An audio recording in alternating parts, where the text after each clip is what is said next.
지난 2022년 발생한 사건이었습니다. 이른바 부산 돌려차기 사건인데요.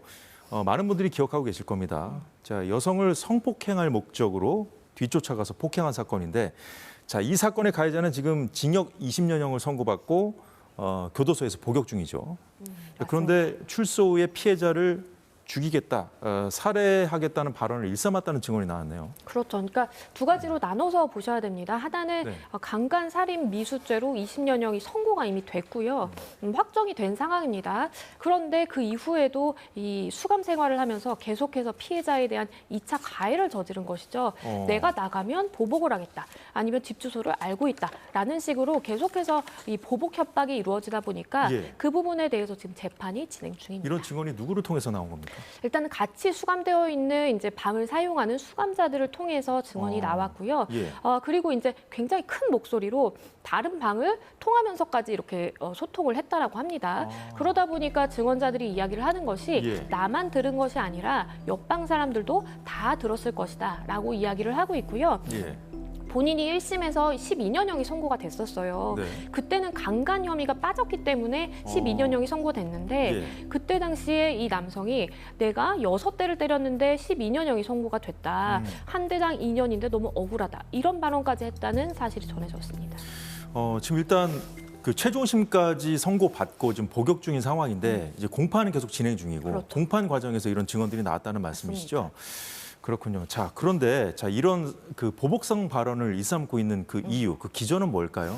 본인이 좀 뭔가 좀 그 선고된 그 형량이 좀 많다는 그런 불만에서일까요? 그런데 이 남성의 경우에 이해가 되지 않는 것이 사실상 1심에서 이제 강간 혐의가 빠졌기 때문에 굉장히 낮은 형이 선고가 됐거든요.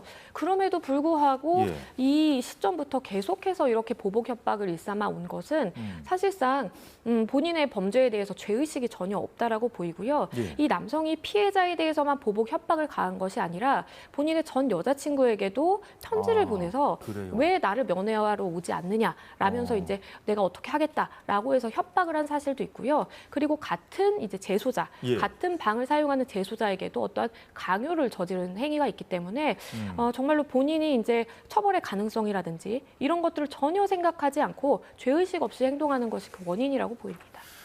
그 동료 수감자들을 괴롭혔다는 그런 증언도 나왔다고 하는데 그렇죠. 이번에 증언한 그 수감자, 동료 수감자들 안전도 걱정되네요. 그렇죠. 왜냐하면 지금 이 어쨌든 피고인은 형사 사건의 재판에 출석을 해야 될 의무가 있기 때문에 이 증언을 하는 사람들이 법정에서 증언을 하고 사실상 이 남성과 대면하는 것은 좀 겁나기 때문에 이 남성 피고인의 경우에는 다른 독립된 공간에서 이렇게 이어폰을 통해서 당시 상황을 들었다라고 합니다. 그럼에도 불구하고 이 당사자 입장에서는 피고인 입장에서는 누군지 충분히 특정을 할 수 있을 것으로 보이고요. 그걸 고려를 한다면 사실상 이러한 증언을 한 사람 그리고 실제로 이런 돌려차기 사건의 피해자인 이 여성 그리고 전 여자친구 모두에 대해서 정말 신변 보호 조치라든지 이런 것들이 이루어져야 되는 것 아닌가라는 생각도 듭니다. 대법원에서 징역 20년형을 지금 선고받고 복역 중인데 지금 걱정되는 것은 그거예요. 시간이 좀 흐르면 또 잊혀질까 봐 그런 상황에서 또 출소해서 보복을 하면 어쩌나 이런 걱정이거든요. 그렇죠. 그 부분을 피해자가 호소를 하고 있는 것입니다. 왜냐하면 이 형사 사건에서는요. 피해자에 대한 인적 사항을 피고인이 알기는 굉장히 어렵습니다. 그런데 민사 사건이 별도로 진행이 됐거든요.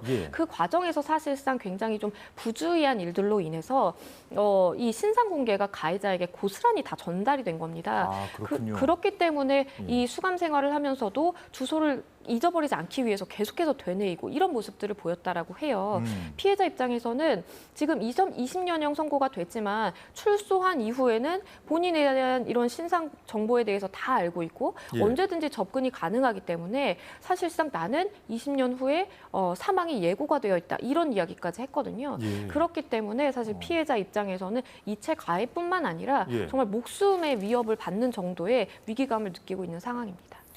자, 그런데 한 20대 남성, 지금 우리가 이제까지 얘기했던 이 가해자 말고 한 20대 남성이 이 돌려차기 사건의 피해자에게 또 협박한 사건이 있었어요. 그렇죠. 이 20대 남성의 경우에는요, 네. 이 여성에게 지속적으로 문자 메시지, 그러니까 굉장히 성적 수치심이라든지 혐오감이 발생할 수 있을 만한 그러한 메시지를 지속적으로 보내면서 지금 스토킹 범죄 처벌법 위반, 그리고 네. 통신매체 이용 음란 등의 이제 혐의를 받고 있었는데요. 예, 예. 이 남성이 이렇게 이야기를 합니다. 피해자가 피해를 당한 것은 굉장히 안타깝지만 그 사건으로 인해서 무고한 젊은 남성들이 피해를 받기 때문에 내가 이런 범죄를 저지른 것이다라는 이야기를 했거든요. 이해가 안 되는데요. 그렇죠. 사실상 좀 상식적이지 않은 발언으로 보이고요. 아마도 이 사건이 알려지게 되면서 많은 여성들이 건장한 이 남성이 어떠한 밤에 이렇게 지나간다라든지 그럴 때 조금 주의한다라는 그러한 이제 느낌을 풍기게 되면 예. 그 부분에 대해서 사실상 좀 기분이 나빴다라든지 이런 것들이 단초가 돼서 범행을 저지른 것으로 보이는데요. 일단 검찰은 이 남성에 대해서 징역 2년을 구형을 했습니다. 네, 자 오늘 여기까지 말씀 듣겠습니다. 양지민 변호사였습니다. 오늘 정말 수고 많으셨습니다. 감사합니다. 네, 사사건건 오늘 준비한 소식 모두 전해드렸습니다. 저희는 내일 오후 4시에 다시 찾아뵙겠습니다. 시청해주신 여러분 고맙습니다.